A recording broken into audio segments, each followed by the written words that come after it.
आज मैं आपको पढ़ा रही हूँ फार्माकोलॉजी का माइग्रेन टॉपिक। अब देखिए माइग्रेन होता क्या है। माइग्रेन में होता है थ्रोमिक हेडेक होता है, विजुअल डिस्टर्बेंस होता है, फोटोफोबिया होता है, नोजिया वोमिटिंग। तो माइग्रेन में क्या होता है, हमारी जो क्रेनियल ब्लड वेसल्स हैं वो क्या करती है, बहुत ज़्यादा डायलेट हो जाती है और उनके डायलेट होने की वजह से सेरेब्रल इस्चीमिया हो जाता है और उसकी वजह से अपन को थ्रोमिक हेडेक आता है। ये होता है माइग्रेन। ठीक है, अब माइग्रेन का अपन क्या पढ़ेंगे, ट्रीटमेंट की ड्रग थेरेपी क्या देंगे अगर माइग्रेन हो क्या तो उसके लिए। ठीक है, तो अगर माइग्रेन में हो रहा है थ्रोमिक हेडेक मतलब पेन हो रहा है, उसको रिलीव करने के लिए अपन क्या क्या देते हैं, ईएनटी से याद रख लो। तो अर्गट प्रिपरेशन देते हैं, ई का मतलब एन से क्या हो गया एनसेड देते हैं और टी से क्या हो गया ट्रिप्टान हो गया। ये इसके क्या हुए, पेन को रिलीव करने के लिए अपन ईएनटी दी। ठीक है, अब इसमें क्या होती है, वोमिटिंग भी होती है, तो वोमिटिंग को रिलीव करने के लिए अपन एंटी एमेटिक देते हैं। ठीक है, अब इसकी मैं पढ़ा रही हूँ आपको एनसेड। अब एनसेड के लिए अपन ट्रिक याद रखेंगे कि डिम लाइट में नैप आती है। ठीक है, डिम लाइट में झपकी आ गई तो डी का मतलब एन का मतलब है नेप्रोक्सिन, ए का मतलब है एस्प्रिन, पी का मतलब है पैरासीटामोल। ठीक है, ये याद ही रखने हैं एनसेड के नाम। डी का मतलब डाइक्लोफिनेक, आई का मतलब आइबुप्रोफेन, एम का मतलब मेफेनेमिक एसिड। ठीक है, अब ये क्या जो एनसेड होती है ये यूज किस वाले उसमें माइग्रेन में होती है, माइल्ड टू मॉडरेट जो माइग्रेन होता है उसमें यूज होती है एनसेड। अब पढ़ाऊंगी मैं आपको एंटीएमेटिक। एंटीएमेटिक क्या करती है, जो वोमिटिंग आती है अटैक से एसोसिएट उसको ट्रीट करती है और जो ये अपन इसके ट्रीटमेंट के लिए, माइग्रेन के ट्रीटमेंट के लिए जो मेडिकेशन ले रहे हैं उनके अब्जॉर्प्शन को भी इम्प्रूव करती है। अब एंटीएमेटिक के एग्जाम्पल भी याद रखने हैं, डोमपेरिडोन हो गया है, प्रोक्लोपेराजीन हो गया, प्रोमिथाजीन हो गया, डाइफेनहाइड्रामीन हो गया और मेटोक्लोप्रोमाइड हो गया। ठीक है, अब आऊँगी मैं अर्गट प्रिपरेशन पे। तो अर्गटामाइन ये जो होते हैं इनको अपन ओरल, सबलिंगुअल और सपोजिटरी प्रिपरेशन भी इनके दे सकते हैं। अब ये कब यूज होते हैं, ऑनसेट पेन होगा अपने उसमें या फिर कभी वार्निंग सिम्टम आ रहे हैं या फिर कभी सीवियर पेन हो रहा है उस टाइम पे अपन इनको देंगे अर्गटामाइन को। तो ये मॉडरेट टू सीवियर जो माइग्रेन होता है उसके अंदर काम आते हैं अर्गटामाइन।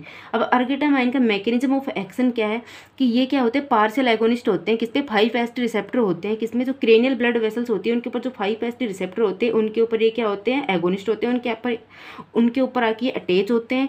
और जो ये ब्लड वेसल्स होती है, क्रेनियल ब्लड वेसल्स जो डायलेट होती है माइग्रेन के अंदर, उसको क्या करते हैं, कॉन्स्ट्रिक्ट करते हैं। जैसे वो कॉन्स्ट्रिक्ट होगी तो जो ब्लड फ्लो होगा वो रिस्टोर हो जाएगा और जो इन्फ्लामेशन है वो भी कम हो जाएगा, जिससे अपना जो माइग्रेन है वो ट्रीट होगा।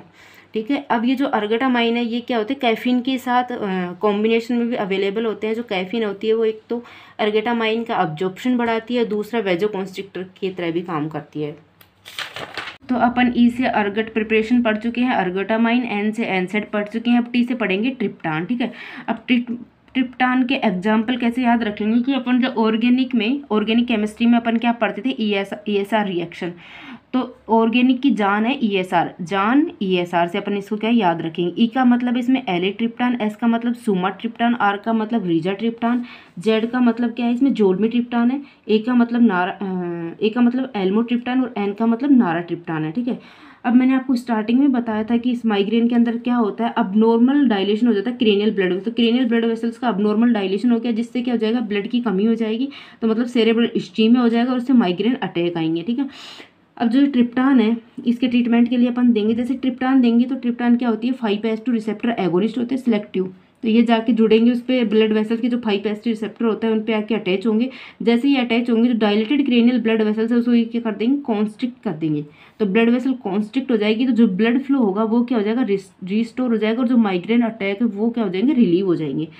और जो ट्रिप्टान होते हैं वो भी मॉडरेट टू सीवियर माइग्रेन में काम आती हैं। ठीक है, अब देखो इसका ट्रीटमेंट बेसिकली क्या है कि क्या हो रहा है उसको, एक तो थ्रोबिक हेडेक हो रहा है मतलब पेन हो रहा है, दूसरा क्या हो रहा है उसके वोमिटिंग हो रही है।